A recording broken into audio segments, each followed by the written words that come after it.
Hello friends, in the series on the income tax cases, today we will discuss an issue which was before the Kolkata ITAT A bench, and the issue was that if there is some search on some entry operators by the investigation wing of the department, and in that search the statement of some entry operators are recorded, but in those statements the entry operators has not named the assessee specifically in their statements.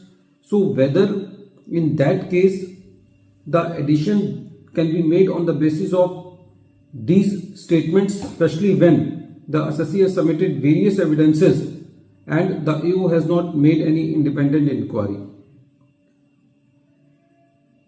This issue has been decided by Kolkata ITAT A bench in the case of NAMOKAR Builders Private Limited versus Deputy Commissioner of Income Tax. This case is reported in 127 ITR Tribunal at page number 304, and the date of the judgment is 9th May 2024. The present case relates to the assessment year 13-14.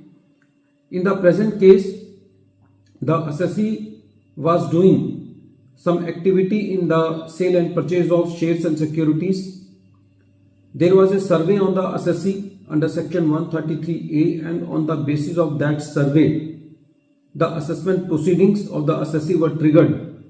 And in the assessment proceedings, it was alleged on the assessee that assessee has sold some long-term capital asset on which there is long-term capital gain.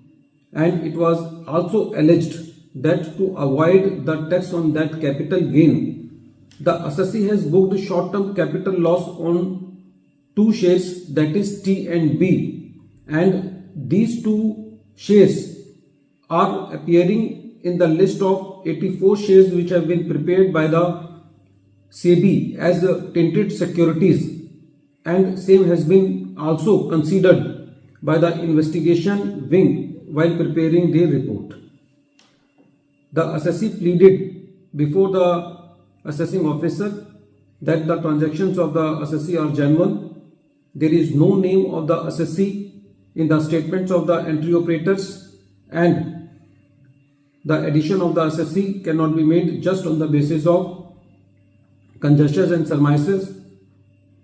When these arguments were made by the assessee, the assessing officer was not convinced, and he made the addition just on the basis of the statements that there are statements and they have the assessee has linked with those persons. When the matter came before the CIT appeal also upheld the disallowance of the short-term capital loss made by the learned assessing officer.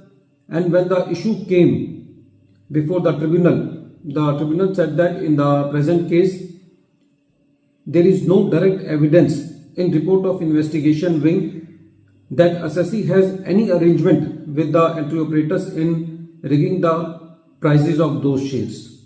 The tribunal said that in the present case, the addition has been made just on the basis of preponderance of probability, and from the facts of the case, it is very clear that the SEBI has carried out detailed investigation and has exonerated some of the taxpayers.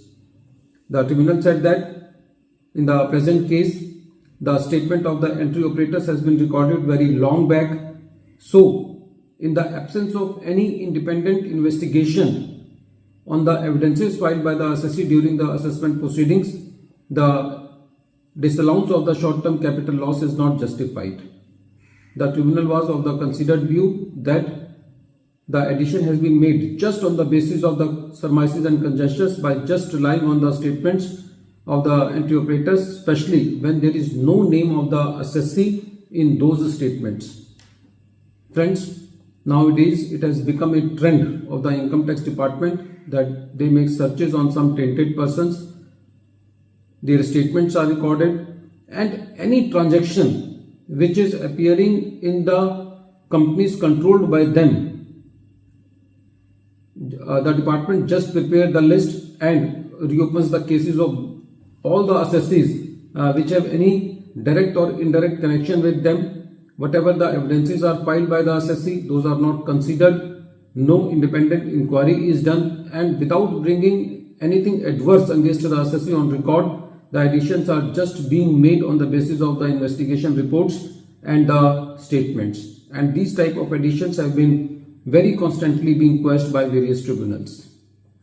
At the end of this video, once again, I am repeating the name of the case. The name of the case is NAMOKAR Builders Private Limited versus Deputy Commissioner of Income Tax, and this case is reported in 127 ITR Tribunal at page number 304, and the date of the judgment is 9th May 2024. Thank you, friends.